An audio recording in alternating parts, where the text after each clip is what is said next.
Assalamualaikum warahmatullahi wabarakatuh. Selamat pagi Mam semua yang sudah join live di pagi hari ini. Jumpa kembali dengan kami di Instagram Live Heron Baby Shop di hari Minggu pagi ini bersama dengan saya, Meli.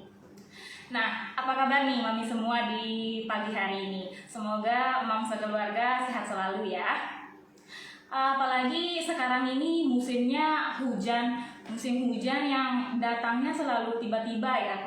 Mau pagi, siang, malam itu tuh nggak tentu. Jadi sekeluarga harus tetap jaga kesehatan ya. Nah, Mams, di kesempatan kali ini saya akan ditemani oleh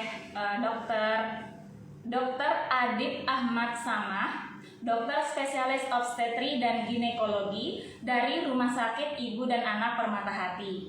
Nah, kita nanti akan ngobrol-ngobrol, akan membahas tentang kehamilan dan persalinan di masa new normal ini. Nah, Moms yang hadir pagi ini, yang sedang hamil maupun yang sedang dalam perencanaan, pastinya penasaran dong ya bagaimana sih kalau kehamilan di masa new normal seperti ini. Di masa yang sebelum pandemi aja kita takut ya yang sedang hamil, apalagi ini sekarang yang sedang di masa pandemi seperti ini, apa-apa nggak boleh, ketemu orang mungkin masih harus jaga jarak seperti itu. Nah, mungkin banyak juga yang bertanya-tanya ya, kalau pemeriksaannya bagaimana, apa harus antri atau bagaimana, apa online, protokolnya seperti apa? Nah, itu semua pasti menjadi kegelisahan bagi para mami ya yang sedang hamil saat ini. Nah, lalu ada juga pertanyaan seperti persalinannya nanti bagaimana? Apa boleh ditemani keluarga seperti persalinan normal pada umumnya? Nah, seperti itu, kegelisahan seperti itu pasti ada ya di benak para mami di sini. Nah, lalu yang hadir pagi ini mungkin ada yang merupakan pasien dari Dokter Adib, boleh say hi di kolom komentar ya. Nah, saya juga mau mengingatkan kembali kalau kemarin tanggal 1 sampai 9 Desember yang lalu kita sudah membuka kolom pertanyaan untuk Moms yang ingin bertanya seputar kehamilan maupun persalinan di masa new normal ini kepada Dokter Adib. Itu sudah kita buka slot pertanyaannya, dan pertanyaan tersebut kita sudah kirim ke pihak RS Permata Hati, dan akan dipilih 5 pertanyaan terbaik yang nantinya akan dijawab oleh dokter langsung ya. Dan tentunya 5 pertanyaan terbaik tersebut akan mendapatkan voucher belanja masing-masing Rp100.000 ya. Jadi Moms yang sudah meninggalkan pertanyaan kemarin di kolom komentar, stay tune terus ya, jangan sampai lewat karena nanti pertanyaannya pasti akan dijawab langsung oleh Dokter Adi. Nah, selain Moms yang sudah meninggalkan pertanyaan di kolom komentar, Moms juga pastikan Moms itu join live dari awal sampai akhir ya, karena nanti akan ada pengundian door prize menarik. Salah satunya yaitu goodies dari Permata Hati, souvenir ya. Lalu ada juga voucher konsultasi dengan Dokter Adib, dan juga voucher kelas prenatal yoga di Rumah Sakit Permata Hati. Wah, menarik sekali kan ya hadiahnya. Nah, acara kali ini disponsori oleh Ebert Indonesia. Ini salah satu produknya. Ada Ensure yang mengandung protein 14 mineral dan 10 protein yang sangat penting untuk tubuh, dan tentunya ini ada juga Pediasure, sangat baik untuk gizi dan nutrisi anak. Nah, jangan lupa kalau mau beli produk ini di Heron, kita ada banyak hadiah seperti meja belajar, lalu ada Maxim set, dan masih banyak lagi. Potongan harga juga banyak. Jangan lupa untuk belanja di Heron ya, Mams. Dan sebelum kita mengundang Dokter Adib ke dalam acara live kita kali ini, saya mau mengingatkan kembali untuk Moms, para pelanggan setia Heron, bahwa pengundian akan dilakukan sebentar lagi ya. Jadi terakhir pengumpulan kupon itu 25 Januari.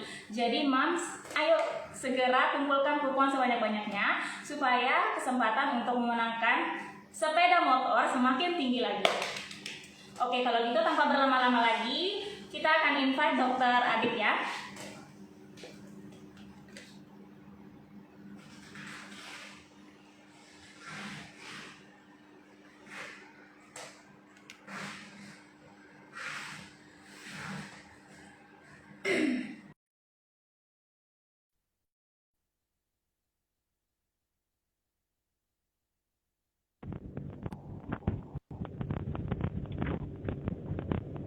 Ya, kita tunggu sebentar ya.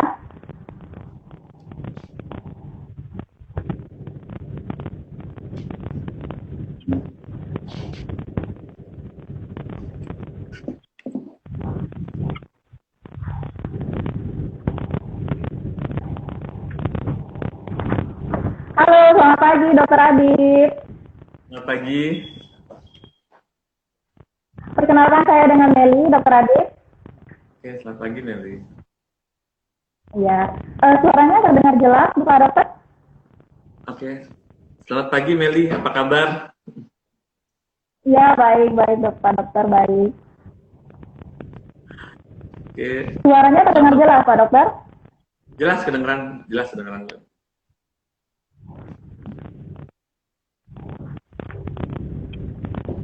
Halo? Halo, jelas kedengeran? Jelas. Oh, oke. Sudah jelas ya? Selamat pagi nih Pak Dokter, apa kabar Pak Dokter Adit? Alhamdulillah, kabar baik Mbak Meli. Ya, Alhamdulillah. Terima kasih ya dokter sudah mau hadir. Ini sekarang sedang praktek atau bagaimana ini di sini? Libur Mbak Meli. Biasanya hari Minggu saya libur tidak praktek. Oh, ya. Kadang-kadang nemenin istri ke Heron belanja juga. Oh iya, terima kasih Pak Dokter. Sering belanja berarti di Heron ya. Dokter, boleh say hi dulu dong ke para mami yang ada di sini. Mungkin juga di sini ada pasiennya nih dok. Gimana? Boleh say hi dulu ke para mami yang sudah join live hari ini. Sepertinya di sini juga ada pasiennya dokter. Oke, silakan. Halo, assalamualaikum warahmatullahi wabarakatuh. Selamat pagi, salam sejahtera untuk ibu-ibu semua yang sudah meluangkan waktu dan berkenan hadir pada talkshow dan diskusi mengenai persiapan dan kehamilan dan persiapan melahirkan di era yang new normal ini. Oke, semoga banyak manfaat yang kita dapatkan dalam diskusi kali ini. Oke, terima kasih. Iya, terima kasih Pak Dokter. Wah, dokter langganan ini ada komentarnya ya. Nah, oke dokter. Jadi kita akan ngobrol-ngobrol tentang kehamilan ya dan persalinan di masa new normal ini. Nah, sebelumnya saya mau tahu dulu nih dok, apakah ada resiko hamil di masa pandemi seperti sekarang ini? Karena kalau masa yang sebelum pandemi aja pasti resikonya ada ya. Nah, kalau di masa new normal seperti ini, di masa pandemi ini bagaimana nih dok? Oke, baik. Sebelumnya saya ingin berikan sedikit gambaran mengenai penyakit pandemi COVID ini ya. Ini suatu penyakit yang relatif baru, ditetapkan sebagai wabah pertama kali kasus dilaporkan itu 31 Desember 2019 dan sebagai wabah itu baru tanggal bulan Maret di tahun 2020, bulan Maret. Sehingga data-data penelitian, riset mengenai penyakit ini banyak berubah seiring kasus penelitian itu memberikan hasil berbeda, sehingga banyak perubahan-perubahan pola atau perubahan-perubahan penanganan terhadap ibu hamil atau ibu yang melahirkan di masa era pandemi ini, karena memang ada ilmu yang lebih baru lagi, penelitian terbaru lagi, sehingga banyak berubah. Kemudian ibu hamil secara umum tuh ketika dia hamil, daya tahan tubuhnya itu akan turun sedikit. Kenapa turun? Itu merupakan mekanisme fisiologis tubuh untuk mempertahankan kehamilan di dalam kandungannya. Iya. Maka kita berpikir, oh kalau ibu hamil ada risiko dong terkena COVID. Tapi dengan penelitian terbaru, ternyata tidak ada perbedaan antara ibu yang hamil dan tidak hamil dalam hal terinfeksi oleh kuman penyebab COVID ini. Jadi hampir sama risikonya. Tapi berarti sama saja ya. Tapi bukannya ibu hamil itu akan lebih rentan ya, bukan ya? Berarti sama aja ya dok ya? Sama, secara penelitian terbaru dibilang sama. Oh oke. Lalu gini dok, protokol sekarang kan kehamilan kita kan physical distancing istilahnya ya, social distancing. Nah sekarang biasanya kalau kita kontrol kehamilan ke sana kan ngantri biasanya tuh. Nah sekarang kalau masa pandemi gini protokol pemeriksaan kehamilannya bagaimana? Kalau di RS sendiri bagaimana kalau sama dokter? Jadi dengan asumsi mulai banyak penelitian terbaru, banyak hal-hal yang baru yang memberikan kita suatu dasar penanganan lebih bagus lagi. Jadi ketika seorang ibu hamil atau ibu yang ingin merencanakan kehamilan sekalipun, ingin kontrol ke mata hati, dan via telepon ini mau daftar, kita akan menanyakan screening. Screening itu ada nggak gejala klinis, panas, batuk, pilek, bepergian.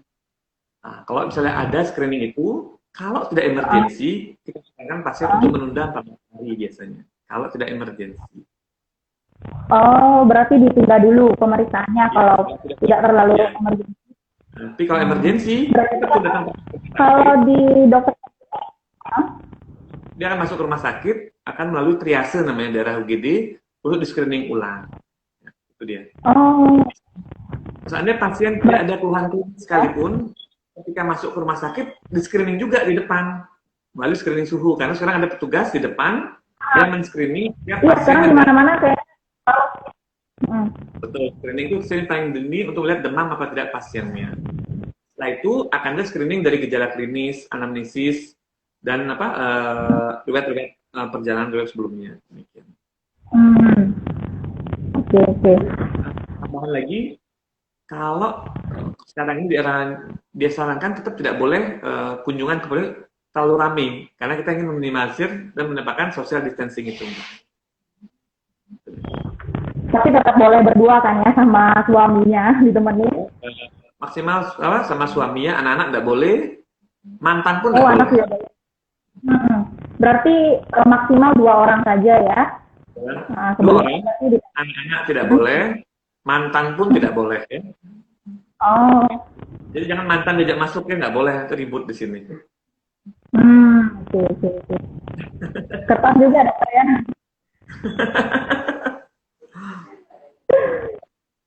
Oh, berarti kalau di dokter sendiri di RS semuanya diberlakukan seperti itu ya?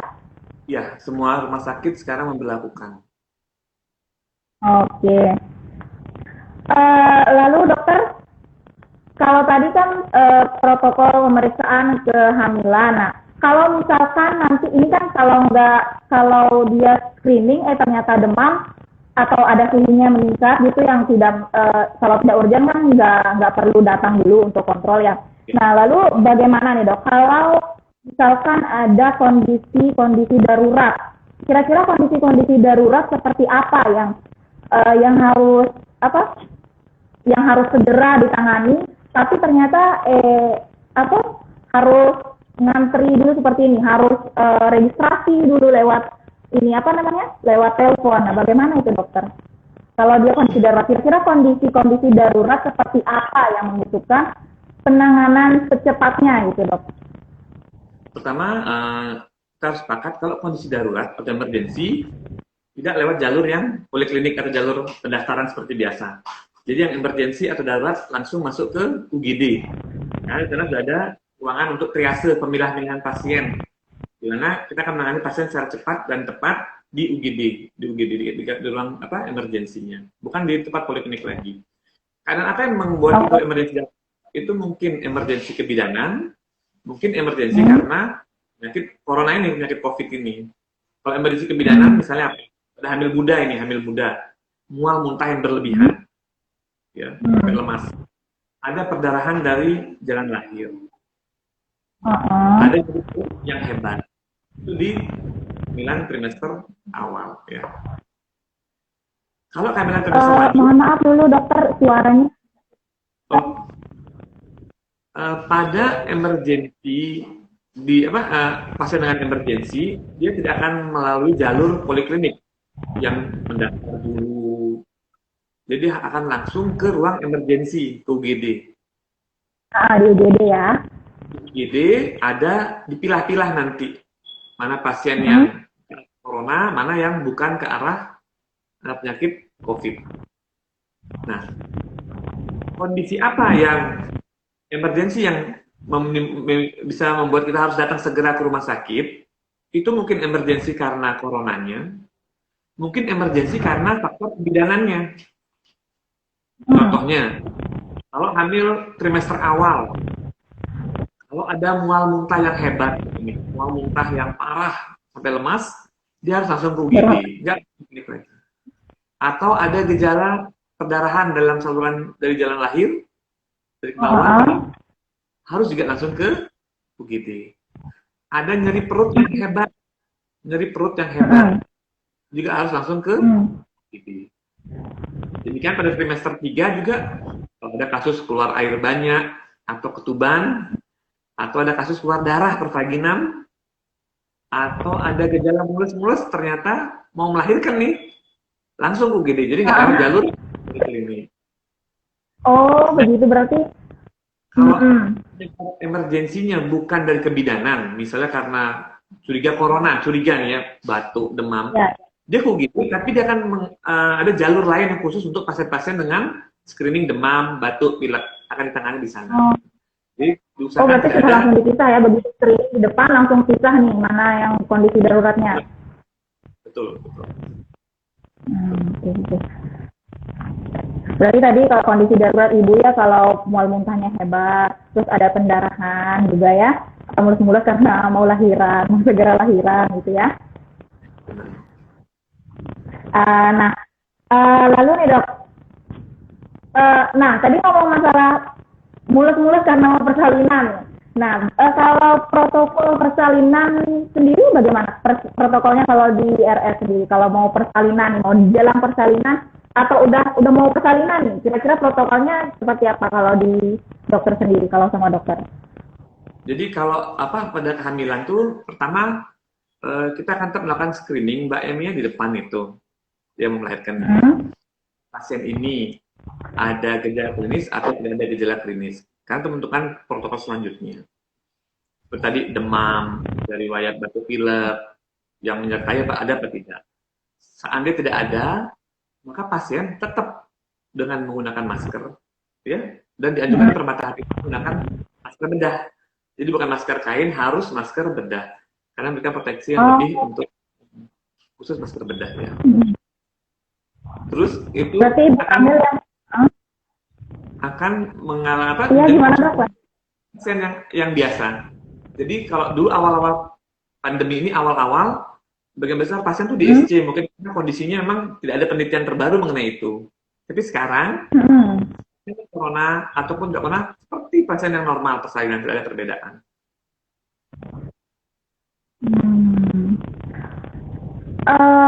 Ini kan masih masa ini ya dok, pandemi. Nah, kalau apa perlu ini nggak? Banyak banget soalnya yang bertanya, rapid test. Nah, kalau di RS sendiri, apa perlu dulu setelah screening, apa perlu rapid test lagi? Oke. Ini ada penjelasan sedikit mengenai rapid test. Kalau kita berbicara mengenai penyakit COVID, gold standar pemeriksaan yang terbaik itu adalah swab. Swab ya. Iya. Tapi swab itu pertama sumber alatnya tidak semua rumah sakit memiliki dan biaya yang relatif lebih mahal swab ini. Sehingga cenderung swab ini dipakai sebagai protokol untuk konfirmasi pada pasien-pasien yang sudah terkonfirmasi yang ada kecurigaan ke arah sana. Mengenai rapid test ini, rapid test itu banyak menimbulkan distorsi hasil. Ada yang rapid testnya positif, setelah di swab hasilnya negatif. Jadi pemerintah memutuskan rapid test ini hanya berguna untuk surveillance, untuk memonitor kondisi di satu wilayah itu dipakai. Sedangkan di Permata Hati tidak mewajibkan rapid test atas dasar itu. Rapid test tidak memberikan jaminan 100% positif atau negatifnya. Jadi kalau untuk dari Departemen Kesehatan menganjurkan rapid test pada ibu hamil di usia 36 minggu karena dia perlu mengetahui surveillance satu daerah. Banyak yang kemudian rapid testnya positif. Kalau memang banyak positif, ada kecenderungan program-program seperti swab itu dikerjakan di sana. Sedangkan Permata Hati kita menggunakan metode proteksi yang lebih tinggi lagi dari Permata Hati. Pertama, walaupun dari rapid test, pasien tetap 3M, mencuci tangan, menggunakan masker, ya, menjaga jarak, dan kemudian menggunakan masker bedah. Yang ketiga, kita melahirkan tuh Mbak, sekarang Permata Hati semuanya menggunakan delivery chamber, jadi ada seperti box untuk proses persalinan sehingga itu mengurangi paparan virusnya. Yang terakhir, pembatasan pasien, nggak boleh lagi semua datang, ya hanya bisa satu orang yang mendampingi. Pak Lurah, kepala desa nggak boleh datang. Ya, Iya Pak Lurah. ya, oke, di rumah aja nggak usah ikut. Jadi kapan kita lakukan rapid test spermatati? Kalau pasien menunjukkan gejala, misalnya batuk pilek, gejala demam, ada riwayat atau riwayat kontak, baru kita lakukan pemeriksaan rapid test. Oke. Nah, ini kalau dari saya sih sepertinya itu aja. Nah, selanjutnya kita lanjut aja nih ya dok ke sesi yang paling ditunggu-tunggu sepertinya nih sama mami semua yang ada di sini. Kemarin dokter kan sudah diberikan pertanyaan-pertanyaan itu ya dok. Ya baik. Nah jadi sekarang saatnya kita untuk menjawab 5 pertanyaan terbaik yang sudah dipilih kemarin. Dan nanti jangan lupa ya Mam yang sudah meninggalkan pertanyaannya, tonton terus live ini karena kita akan segera menjawab pertanyaan-pertanyaan tersebut ya Mam. Dan akan mendapatkan voucher belanja masing-masing Rp100.000. Nah, oke, kita langsung aja ke pertanyaan pertama ya dokter. Pertanyaan pertama ini dari @dianku_. Pertanyaannya, apakah ketika ibu hamil sudah positif COVID, maka bayinya juga akan otomatis terjangkit COVID, dok? Bagaimana penanganan tindak lanjutnya setelah baru saja persalinan dilakukan pada ibu dan bayi tersebut? Wah, ini berarti ibunya sudah terjangkit COVID ya, dan mau lahiran. Bagaimana nih dokter? Oke. Jadi ketika seorang ibu sudah terkonfirmasi COVID dengan hasil swab biasanya, bukan dari rapid test, dari swab COVID, maka jika penanganan persalinan itu disesuaikan kondisi klinis ibu. Jika tidak ada indikasi emergensi untuk tindakan operasi, maka pasien akan diusahakan untuk lahir normal seperti biasa. Kemudian mengenai bayi, sampai hari ini penelitian terakhir belum menunjukkan infeksi yang menurun dari ibu ke bayi melalui plasenta, Mbak. Oh, berarti aman ya? Masih belum tahu ya? Jadi beda dengan penyakit tokso atau penyakit mungkin sifilis atau penyakit yang lainnya yang bisa nular dari ibu ke bayinya langsung dalam kandungan. Kalau COVID sampai hari ini belum ada bukti. Seandainya ibu dengan kondisi yang berat ya, maka tidak mungkin dia bisa gabung sama ibunya kan, karena pasti ibu akan dirawat khusus untuk kondisi ibu itu. Jika kondisi ibu berat. Tapi jika ibu kondisi ringan, dia masih bisa rawat gabung dengan syarat. Dengan syarat pertama ada jarak kurang lebih 2 meter dari bayinya. Social distancing lagi kan kembali, jarak 2 meter. Dan ibu harus memakai masker yang adekuat. Bisa masker bedah ataupun kain 3 lapis kalau di rumah ini, masker kain 3 lapis atau masker bedah. Lebih dianjurkan masker bedah. Yang ketiga, mencuci tangan. Baik setiap ibu mau melakukan pumping untuk memberikan ASI ke bayinya atau menyusui bayinya pun sekalipun memang dia ingin menyusui, mau tidak mau dia harus mencuci tangan, mengambil bayinya. Setelah habis itu, ditaruh lagi dalam jarak 2 meter distancing. Hal yang saya ingatkan pada ibu-ibu, WHO atau Organisasi Kesehatan Dunia dengan penelitian terbaru ini tidak menganjurkan bayi atau anak-anak kurang dari 2 tahun menggunakan masker. Iya, betul. Yang dari 2 tahun juga tidak boleh pakai face shield, tidak perlu. Itu diajarkan oleh karena mereka tidak memiliki kemampuan. Kalau di anak bagaimana ya dokter? Kalau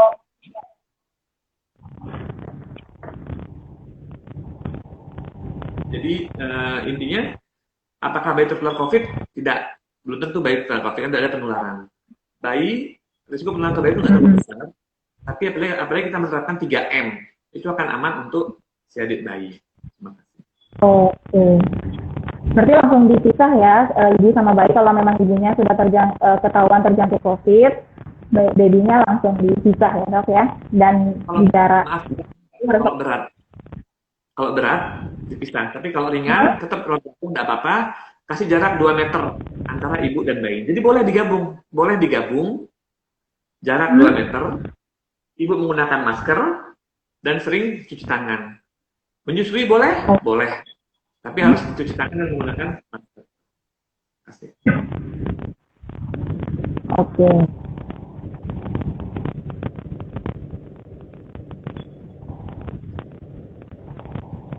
Aku bilang, Mbak Emi,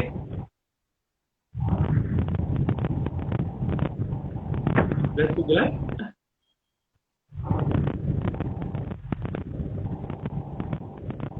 Dokter, mohon maaf, suaranya terputus-putus. oh, jadi apa? Tidak dipisah, Bu, Mbak Emi-nya kalau ibu yang dengan apa? Dengan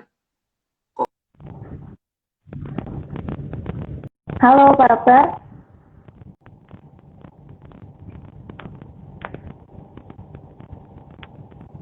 Halo.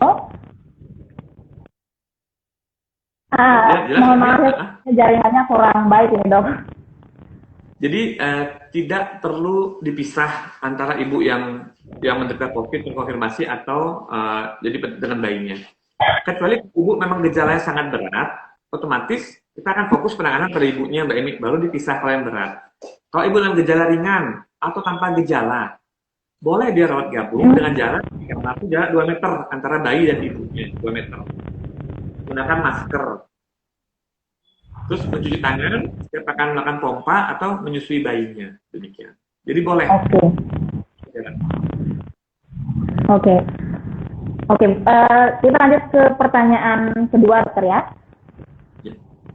Pertanyaan kedua ini dari Restuti Bayi. Pertanyaannya, Assalamualaikum, izin bertanya, Dok. Apa saja yang menjadi prioritas dalam mempersiapkan persalinan bagi ibu dan keluarga terkait masa new normal ini, khususnya bagi kami yang merencanakan persalinan di RSIA Permata Hati. Terima kasih. Wah, ini salah satu pasien RS nih, Dok. Prioritas. Jadi sebelumnya saya kasih gambaran new normal. New normal itu adalah suatu sistem di mana pada awal pandemi, Mbak Emi, kan semua nggak boleh kerja, toko-toko tutup, semua segala macam. Semua aktivitas ini nggak waktu awal-awal corona.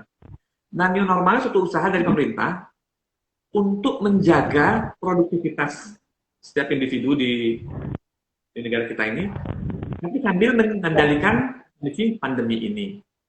Jadi ada hal yang berbeda, misalnya kalau dulu sekarang udah boleh toko buka, mall buka, segala macam, sambil protokol 3M tetap dikerjakan, social distancing, terus mencuci tangan dan menggunakan masker itu loh. Jadi persiapan pada orang yang sebelum pandemi sama dengan yang setelah pandemi hanya ditambah dengan 3M itu. Persiapannya apa? Pertama, kita usahakan mempersiapkan kondisi tubuh dalam keadaan yang sehat, Bu Emi ya. Misalnya menghindari pola hidup yang tidak sehat, merokok, alkohol, istirahat yang kurang. Kemudian karena ini dalam kondisi sedang hamil, maka otomatis menjaga kondisi badan sendiri itu dengan protokol 3M tersebut. Terus pada pasien persiapan persalinan, pada dasarnya tidak ada perbedaan yang signifikan antara yang lagi new normal ataupun tidak new normal ini. Jadi ibu tetap dianjurkan untuk mulai aktivitas fisik olahraga yang moderat, yang pemberian vaksinasi sama juga di waktu bulan ke-7 untuk vaksinasi tetanus ini. Iya. Ada perbedaan antara yang new normal sama yang tidak normalnya, ada protokol tambahan 3M ini. Kemudian kontrol dianjurkan protokol terbaru 6 kali selama hamil paling tidak. 6 kali kontrol kehamilan. 1 kali pada trimester, 2 kali pada trimester kedua, 3 kali pada trimester 3. Oke.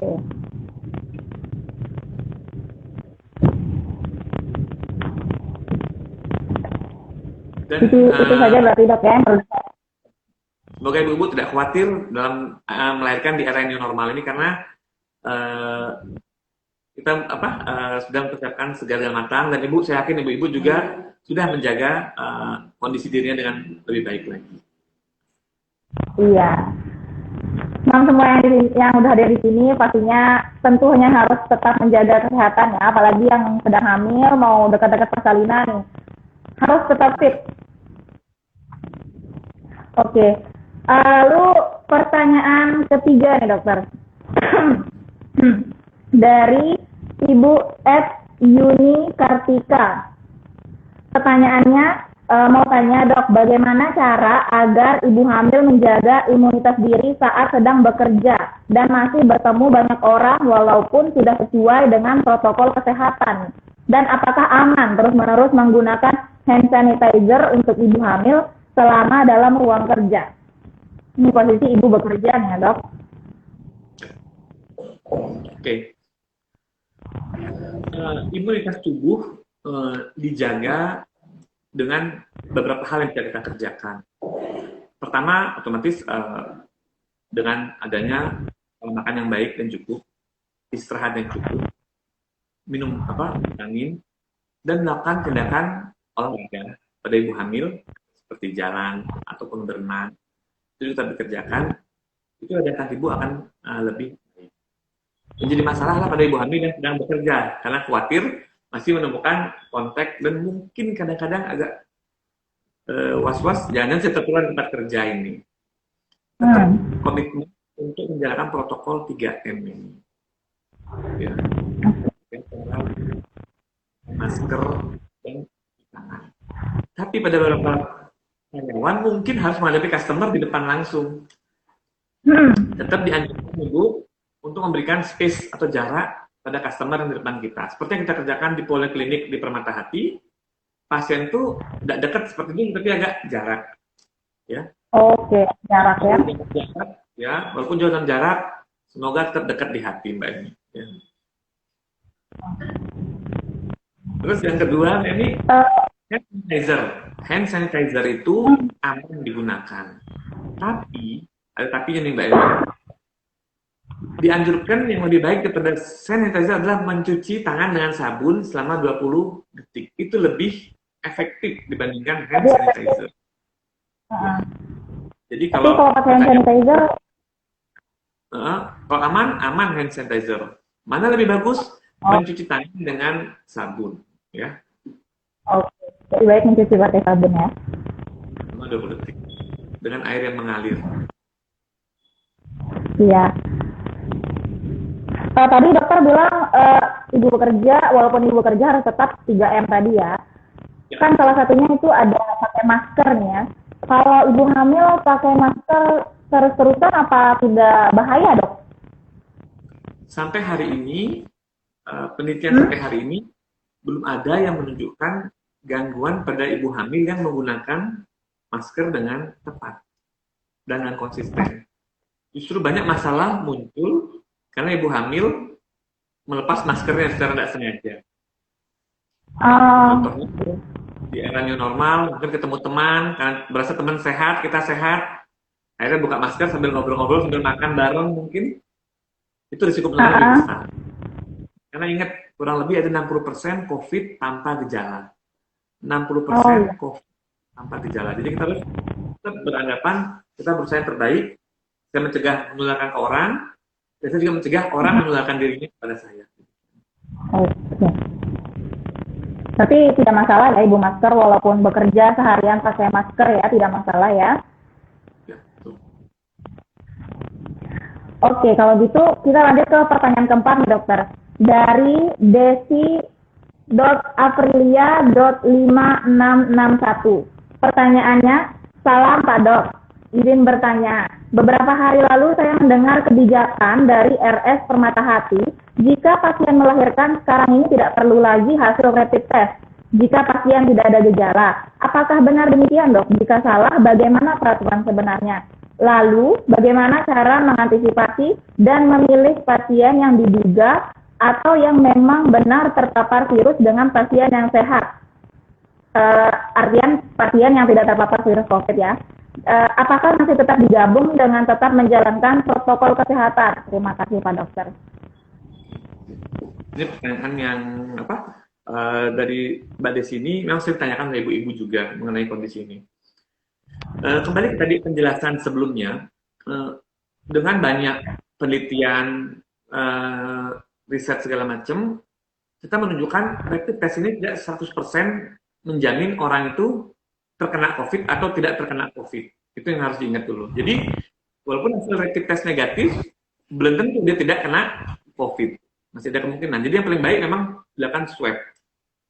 Tapi tadi saya bilang, kita memiliki keterbatasan untuk melakukan swab pada seluruh penduduk. Jadi, biasanya dipilih dengan ada gejala-gejala yang mengarah ke arah COVID, baru kita melakukan tindakan swab. Nah, rapid test permata hati atau dasar asumsi ini, permata hati tidak mewajibkan lagi adanya rapid test. Tapi permata hati sebaliknya menerapkan proteksi yang sangat tinggi untuk setiap pasien atau ibu hamil yang ingin berkunjung untuk kontrol kehamilan ataupun yang melahirkan. Pada yang waktu melahirkan akan dipilah di screening dari gejala klinis, kemudian dari adanya riwayat perjalanan, dari hasil lab dilihat lagi nanti ada nggak kecenderungan ke arah COVID. Nah, kalau screening negatif, pasien akan bisa melahirkan seperti biasa dengan syarat penunggu dibatasi maksimal 1. Terus penunggu juga menggunakan masker bedah. Pasien juga selama proses persalinan menggunakan masker bedah. Terus pasien akan melahirkan di dalam delivery chamber juga untuk proses melahirkan. Itu suatu tindakan-tindakan yang dikerjakan oleh permata hati untuk meminimalisir proses penularan ke pasien. Jadi saya bilang mungkin 60% nih ternyata ada gejala nih, hasil rapid negatif. Kan kita nggak tahu kena apa enggak dengan 60% yang negatif swab ini. Kita bisa minimalisir dengan 3M tadi dan beberapa proteksi yang dikerjakan oleh permata hati.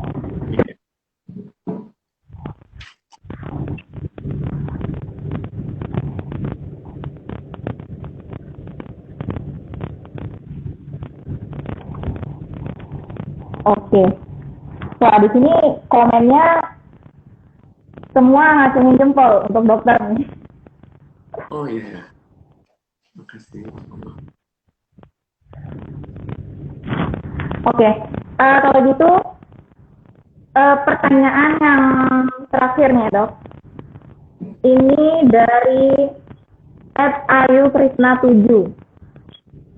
Pertanyaannya, halo Pak Dokter, Pak, apa saja yang perlu dipersiapkan menjelang persalinan di masa pandemi ini? Untuk rapid test sebaiknya dilakukan berapa minggu sebelum persalinan atau lebih baik saat menjelang persalinan? Menurut artikel yang saya baca, hasil rapid bisa keluar setelah 30 menit. Selama 30 menit itu apakah ada penanganan khusus untuk ibu atau hanya dibiarkan menunggu sampai hasil tesnya keluar baru ditangani?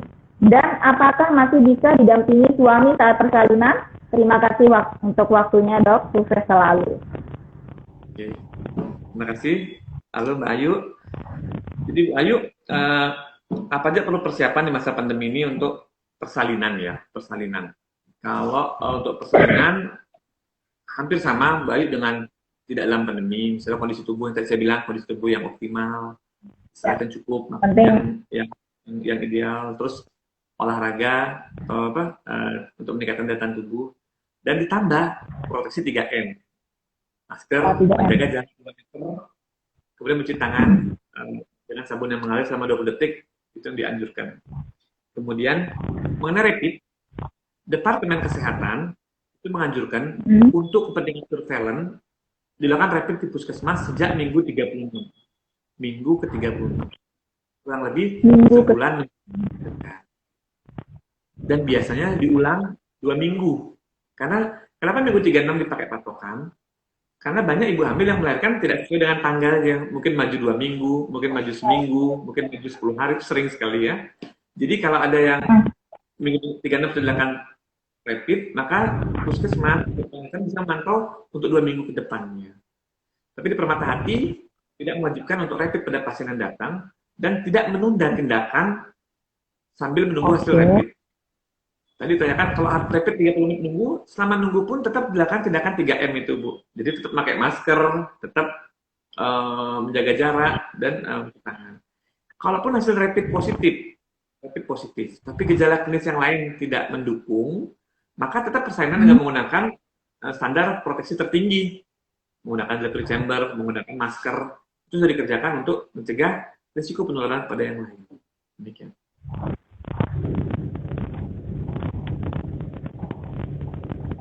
Terus yang terakhir, apakah bisa didampingi suami? Bisa, Ibu, didampingi. Oh, bisa. Bisa. Tapi tidak boleh suami yang orang melahirkan, harus tetap kami atau bidan kami, ya.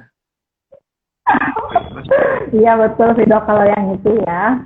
Suami hanya mendampingi saja. Ya, walaupun suami nonton YouTube tidak bisa juga, ya harus sekolah dulu dia nanti. Ya, oke. Semuanya boleh ya dok. Ya, baik, Mbak. Cukup diam aja ya, pegang tangan istri, kasih kekuatan suami, nggak perlu lakukan hal lain. Ya, setuju, betul. Oke. Nah, jadi semua pertanyaan yang terbaik sudah terjawab nih dok ya. Kita masih ada waktu belum nih? Kalau ada boleh jawab pertanyaan yang masuk ke komentar di sekarang nggak dok? Boleh, silahkan. Oke.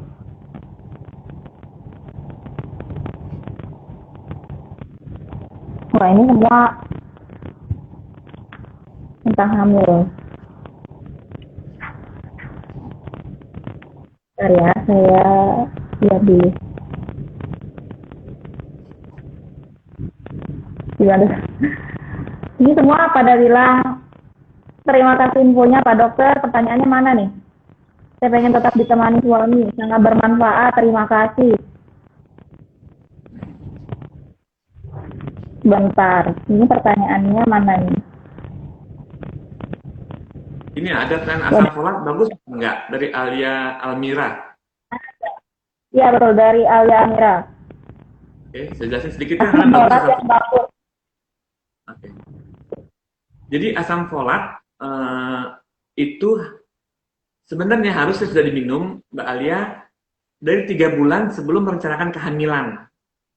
Jadi bukan minum asam folat pas hamil, tapi dari 3 bulan sebelumnya, atau bilang 1 bulan sebelum rencana mau hamil, calon ibu hamil ini sudah minum asam folat dulu. Karena asam folat itu membantu mencegah kecacatan pada bayi yang dikandung. Yaitu mencegah tulang belakang yang gagal menyatu, itu perlu asam folat. Sehingga gangguan penyatuan tulang belakang itu atau neural tube defect itu bisa dicegah dengan konsumsi asam folat dari sebelum hamil, bukan pas waktu hamil. Kebiasaan kita minum vitamin hamil pas hamil. Jadi asam folat itu dari sebelum hamil. Demikian.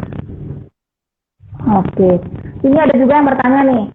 Selamat siang Pak Dokter. Kalau hamil boleh minum vitamin seperti Imbus atau Imunus dok buat daya tahan tubuh?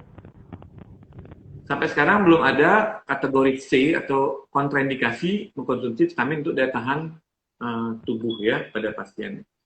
Jadi tidak ada salah minum, tapi tidak minum pun tidak diwajibkan juga karena yang terpenting adalah menjaga kondisi tubuh sendiri dan protokol 3M. Oke. Berarti tidak wajib ya vitaminnya, yang penting jaga kesehatan. Oke.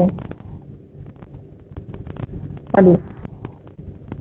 Assalamualaikum, mau tanya dok, apakah aman bumil 13 sampai 14 minggu melakukan perjalanan dengan naik pesawat? Mohon penjelasannya dok. Wah ini sepertinya ada yang mau pulang kampung. Ya, akhir tahun banyak jalan-jalan ini. Ya, Jadi mau pulang kampung atau mau liburan? Ibu hamil tidak ada pantangan untuk naik pesawat selama tidak ada kondisi obstetri emergency yang mengganggu kehamilannya. Misalkan ada riwayat lagi perdarahan nih, lagi flek, tidak boleh naik pesawat karena dianjurkan bed rest. Ada riwayat keluar air, nggak boleh naik pesawat, ya. Keluar air bukan curi air ketuban, bukan keputihannya keluar air. Nah itu kalau tidak ada pemberatan itu, ibu bisa naik pesawat tidak ada masalah. Dari penerbangan sampai 34 minggu masih aman untuk naik pesawat. Ya, boleh dari 13 minggu, 14 minggu itu aman. Yang penting Mbak Emi, jangan sekali-sekali ibu hamil itu duduk di depan pilot, ya. Oh. Jadi harus di pilot, ya. Kalau ibu hamil duduk di depan pilot, susah pilotnya melihat Mbak Emi, ya. Oke. Oh. Iya dokter.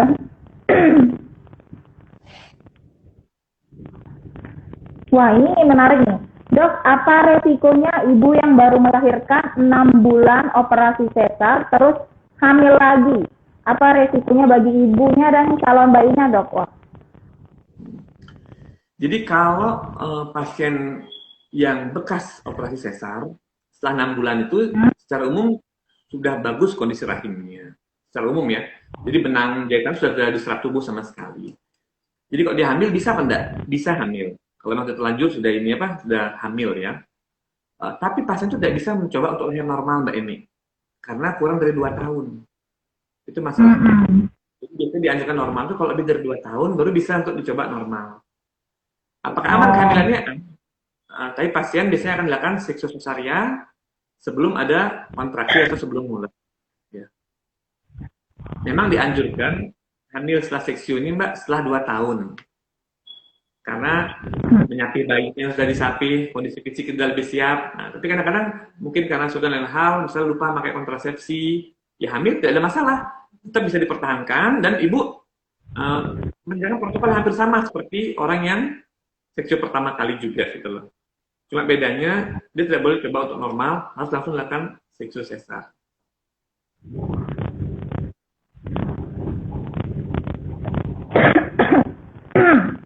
oke, dok. Mbak Emi batuk Wah, ini ya, sepertinya ah, cuaca nih, dok. tenang, semoga nggak demam, tenang aja. Ya. Iya. Ah, ah. Ini sebenarnya pertanyaannya masih banyak sih, dokter ya. Tapi sayang banget nih waktu kita sudah nggak mau deket. Habis ya. Ah, ah.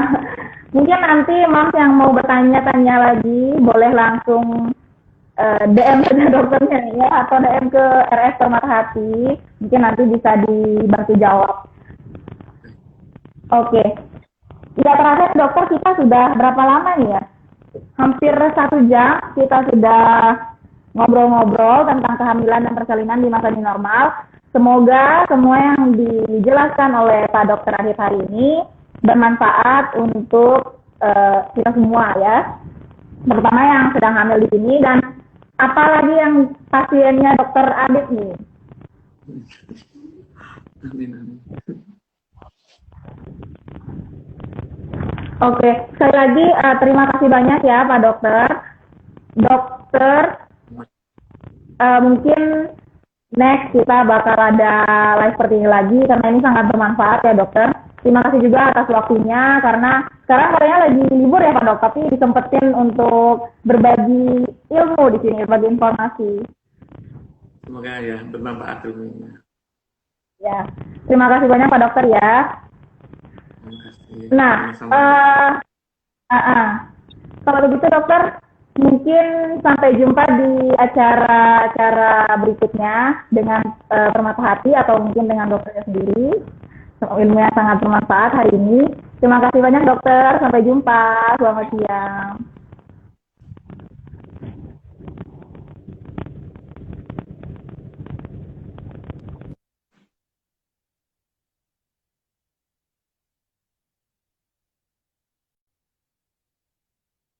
Oke, nah nggak terasa nih Mami ya, Mam semua yang sudah di sini. Terima kasih banyak karena sudah mengikuti live dari awal. Jangan lupa nanti akan ada door prize untuk 3 orang pemenang yang akan mendapatkan hadiah berupa konsultasi dengan dokter Andi tadi. Lalu yang kedua ada juga voucher untuk kelas prenatal yoga di RS dan ada juga goodies dari Permata. Nah, dan selamat juga untuk para pemenang yang pertanyaan terpilih dan semoga jawabannya jelas ya dan bermanfaat. Nanti akan kita umumkan kembali melalui story siapa saja pemenang hari ini dan mohon tunggu untuk door prize-nya ya karena kita nanti juga butuh untuk melakukan pengundian. Dan sekali lagi saya ingatkan pengundian Heron berhadiah 12 sepeda motor akan segera berakhir di 25 Januari 2021. Jangan lupa Mams untuk terus kumpulkan sebanyak-banyaknya supaya kesempatan menang lebih tinggi. Oke, kalau begitu terima kasih untuk hari ini Mami semua yang sudah hadir di sini. Semoga kedepannya nanti kita akan ada acara-acara yang bermanfaat seperti ini dan kita semua jadi bertambah informasinya ya seputar ibu dan anak, kehamilan seperti ini dan lain-lain sebagainya. Jangan lupa follow Instagram kami, kalau yang belum follow ya, dan juga media-media sosial kami yang lain atau di YouTube. Live ini nanti juga akan kita siarkan ulang melalui IGTV ataupun melalui YouTube kami Heran Medisha. Selamat siang, sampai jumpa.